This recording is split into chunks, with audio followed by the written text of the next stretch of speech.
ان کے حجم میں اور ان کے بوجھ میں ایک نمایاں کمی آئے گی۔ دوسرا اس کا جو فرق ہے وہ مہنگائی پر آئے گا۔ ڈیفینیٹلی ڈالر جب سستا ہوگا تو ڈالر کے سستے ہونے سے پاکستان کی تمام جو امپورٹس ہیں ان کے اوپر اچھے اثرات مرتب ہوں گے، اور حکومت پاکستان اگر اس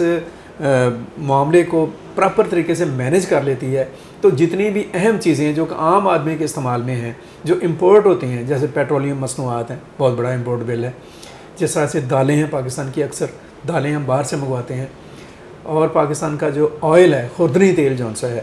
وہ یہ ایسی چیزیں ہیں جو کہ عام آدمی تک، اور نہ صرف یہ کہ ایک اپنی لمٹ تک ہوتی ہیں بلکہ دیگر چیزوں کی قیمتوں پر بھی اثر انداز ہوتی ہیں۔ تو اگر یہ امپورٹس والی چیزیں جون سی ہیں، ڈالر کے سستا ہونے سے یا ڈالر کی قدر کے کم ہونے سے ان کے اوپر اثر پڑتا ہے، تو یہ اثر جون سا ہے مہنگائی کی کمر توڑنے میں مدد دے سکتا ہے، فائدہ دے سکتا ہے۔ اس کے اوپر یہ اب حکومت کی ذمہ داری ہے کہ وہ اس کے اوپر ورک آؤٹ کرے۔ اسی طریقے سے اگر ہم سٹاک ایکسچینج کی بات کرتے ہیں تو اس میں آنے والی تیزی دراصل پاکستان کے کاروباری حلقوں میں، تجارتی حلقوں میں، صنعتی حلقوں میں اور ان تمام چیزوں کے ساتھ جڑی ہوئی جو سرگرمیاں ہیں ان میں بہتری لانے کا باعث بنتی ہیں۔ اور ان میں بہتری آنے کا مطلب یہ ہے کہ جب آپ کی اکانومی میں روپے کی گردش ہوتی ہے، کرنسی موو کرتی ہے، تو ڈیفینیٹلی اس کی موومنٹ سے روزگار کے مواقع پیدا ہوتے ہیں، غربت کی جو شرح ہے اس میں کمی آتی ہے، اور ملک کے اندر جو بے یقینی کی کیفیت ہے اس پر قابو پانے میں مدد آتی ہے۔ تو یہ چیز بھی ایک پازیٹیو سائن ہے for the sake of economy of Pakistan. اسی طرح سے سٹاک ایکسچینج میں جو ایکٹیویٹی ہے اور یہ جو اتنی بڑی آج تیزی دیکھنے میں آئی ہے، اللہ کرے کہ یہ برقرار رہے اور مستحکم رہے اور اس میں اضافہ ہو، اس کا مطلب یہ ہوتا ہے کہ پاکستان میں جو انویسٹمنٹ کے امکانات ہیں وہ بڑھ رہے ہیں۔ ایک ملک کے اندر سرمایہ کاری کے امکانات بڑھ رہے ہیں، اور سرمایہ کاری جب آتی ہے تو ڈیفینیٹلی اس کے ساتھ اکانومی کے اوپر بہت سارے ایک اچھے اثرات مرتب ہوتے ہیں۔ ہم سمجھتے ہیں کہ یہ جو بھی ہوا ہے آئی ایم ایف کے ساتھ ایگریمنٹ، یہ وقت کی ضرورت تھا، اور یہ ایگریمنٹ ہر قیمت پر ہونا چاہیے تھا، اور اس کو ہر قیمت پر کیا بھی گیا ہے۔ آئی ایم ایف کی تمام شرائط کو مانا گیا ہے، سیاسی حوالوں سے، سفارتی حوالوں سے، بین الاقوامی تعلقات کے حوالے سے اتحادی حکومت نے اپنے اپنے لیول کے اوپر، جہاں پہ وزارت خارجہ کا کام ہے اس نے بہت ہیکٹک کام کیا ہے، جہاں پہ وزارت عظمیٰ کا کام ہے اس نے بہت ہی دن رات کام کیا ہے، جہاں پہ وزارت خزانہ کا کام ہے وہاں پہ اسحاق ڈار کی قیادت میں وزارت خزانہ نے بہت انتھک کوششیں کی ہیں، اور سب سے بڑھ کر پاکستان کی جو فوجی قیادت ہے اس نے اس حوالے سے بہت کام کیا ہے، خاص طور پر اسلامی برادر ممالک کو، سعودی عرب کو، یو اے ای کو پاکستان کے ساتھ انگیج کرنے میں۔ اور یہاں پر ایک بہت اہم نقطہ جون سا وہ یہ ہے کہ اس سارے ٹریک میں یہ پچھلا جو کچھ ماہ سے جو جاری تھا، اور ایک بہت ہی خوفناک اور ہاریبل صورتحال تھی پاکستان کی معیشت کے لیے، اس میں پاکستان کے دیرینہ دوست چین نے بہت اہم کردار ادا کیا۔ اگر چین اس مشکل گھڑی میں پاکستان کو مدد نہ دیتا، پاکستان کے ساتھ کھڑا نہ ہوتا اور اس کو ریلیف نہ دیتا، تو شاید حالات جو سے ہیں وہ بہت ہی خطرناک اور خوفناک شکل میں سامنے آتے۔ So we are also thankful to China for this great help. اب بات کرنے کا مطلب جون سا وہ یہ ہے، جو اہم نقطہ ہے بات کا، اس ساری بحث کا اور اس ساری گفتگو کا آئی ایم ایف کے ساتھ ڈیل ہو گئی۔ یہ سٹینڈ بائی معاہدہ ہے، مارچ تک آپ کو $3 ارب مل جائیں گے، اس کے بعد یہ پیسے آپ نے اگلے 2-2.5 سال میں واپس کرنے۔ اس معاہدہ کے ساتھ اور وہ ساری اسسٹنس جو سعودی عرب، یو اے ای، چائنا اور ورلڈ بینک اور ایشین بینک اور اسلامی ترقیاتی بینک کی طرف سے پاکستان کی اکانومی کو ملے گی، اس سارے پیکج کے ساتھ پاکستان کی معیشت کو ایک جو بوسٹ ملے گا، ایک وقتی جو ایک استحکام ملے گا، ضرورت اس بات کی ہے کہ اس کو طویل المدت استحکام میں تبدیل کیا جائے۔ یہ ڈیپینڈ کرتا ہے پاکستان کی سیاسی قیادت کے اوپر اور پاکستان کے ریاستی اداروں کے اوپر کہ وہ وقتی اور ڈنگ ٹپاؤ پالیسیوں پر نہ جائیں، لانگ ٹرم پالیسیاں اختیار کریں، اور پہلی فرصت میں اکراس دا بورڈ جتنی بھی پولیٹیکل پارٹیز ہیں اور جتنے بھی فیصلہ ساز ادارے اور قوتیں ہیں وہ ایک میز کے اوپر بیٹھیں، سر جوڑ کر بیٹھیں، پاکستان کی اکانومی کو اور اس میں موجود جو فلاز ہیں ان کو دیکھیں اور ان کو دور کرنے کی کوشش کریں، ملک میں قانون کی حاکمیت کو لازمی بنانے کی کوشش کریں، کرپشن کو ختم کریں، نااہلی کو ختم کریں، کم از کم اکانومی کے معاملے کے اوپر کوئی کمپرومائز اب نہیں ہونا چاہیے۔ یہ کھیل تماشا نہیں ہے، اور بار بار کے وہ تجربات کرنے کا اب ہمارے پاس وقت نہیں ہے۔ بہت ہی بھیانک حالات ہم نے دیکھے ہیں اور بہت ہی خوفناک حالات سے ابھی بھی ہم گزر رہے ہیں۔ ان سے نجات کے لیے ہمیں ایک لانگ ٹائم پالیسیز کی طرف دیکھنا پڑے گا۔ بیک وقت آپ کو مختصر مدت کی، وسط مدت کی اور طویل مدت کی پالیسیاں بنانی پڑیں گی، اور وہ ایسی پالیسیز ہونی چاہیے کہ جن کے اوپر حکومتوں کی تبدیلی کا کوئی اثر نہ ہو، کہ آج اگر اتحادی حکومت نے کوئی فیصلہ کیا ہے تو کل کو کوئی اور حکومت آئے تو وہ محض اپنی سیاسی دکان چمکانے کے لیے اب کے کیے ہوئے فیصلوں کو نگیٹ کر دے۔ یہ بہت خوفناک عمل ہوگا، جیسے ہم ماضی میں کرتے رہے ہیں۔ اس چیز سے نکلنے کی ضرورت ہے۔ ملک کو، قوم کو، ریاست کو، ریاستی مفادات کو ٹاپ آف دا لسٹ رکھیں، ان تمام اقدامات کی طرف نہ جائیں جن کی مدد سے ملک کی اکانومی ٹھیک ہو سکتی ہے۔ جوڈیشری کو ٹھیک کریں، عام آدمی کو خوشحال کرنے کی کوشش کریں، ملک کا جو متوسط طبقہ ہے اس کا حجم بڑھائیں اگر آپ نے ترقی کرنی ہے۔ اس کے لیے آپ کے جتنے بھی بزنس مین ہیں، اسٹاک ایکسچینجز ہیں، جو کاروباری تنظیمیں ہیں، جو ماہرین ہیں معیشت کے، ان کو بٹھائیں اپنے ساتھ، ان کو اعتماد میں لیں، ان کو ٹرسٹ دیں، خوف نہ پیدا کریں، قوم کے اوپر اعتماد کریں تو قوم آپ کو ایسا ریئیکشن دے گی جو نہایت شاندار ہوگا اور جو ملکی معیشت کے لیے بہترین ہوگا۔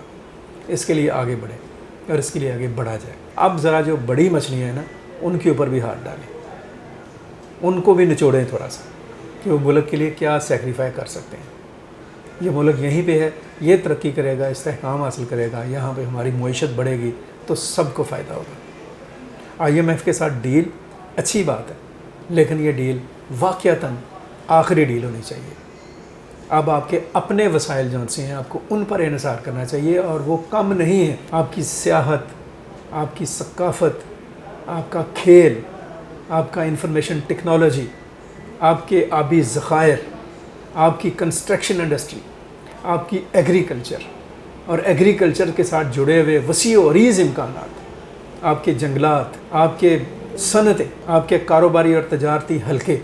اور ایکٹیویٹیز، ان سب کو زندہ کرنے کی ضرورت ہے۔ اور سب سے بڑی بات یہ ہے کہ ملک میں، معاشرے میں پاکستان اور پاکستانی قومیت کا جو احساس ہے اور ادراک ہے، اس کو مضبوطی سے کے ساتھ جگائیں، اس میں ہلچل پیدا کریں، تاکہ قوم کا ہر فرد ملک کی ترقی میں بڑھ چڑھ کر کردار ادا کرے۔ اور ہم سب کا فرض یہ ہے، مقصد یہ ہے کہ ہر فرد کو اس قابل بنائیں کہ وہ قوم کی تعمیر اور ترقی میں بڑا کردار ہو۔ آج تک کے لیے اتنا ہی، مزید گفتگو انشاءاللہ ہم کرتے رہیں گے۔ اپنا بہت سارا خیال رکھیں، اپنے گرد و نواح کا خیال رکھیں۔ حسب معمول میں یہ بات ضرور کہوں گا کہ پاکستان کے لیے سوچیں اور پاکستان کے لیے کچھ عملی اقدامات کرنے کی کوشش کرتے رہیں۔ مجھے عبدالمقدم کامران ہاشم ظہیر کو اجازت دیجیے۔ اللہ حافظ۔ پاکستان زندہ باد۔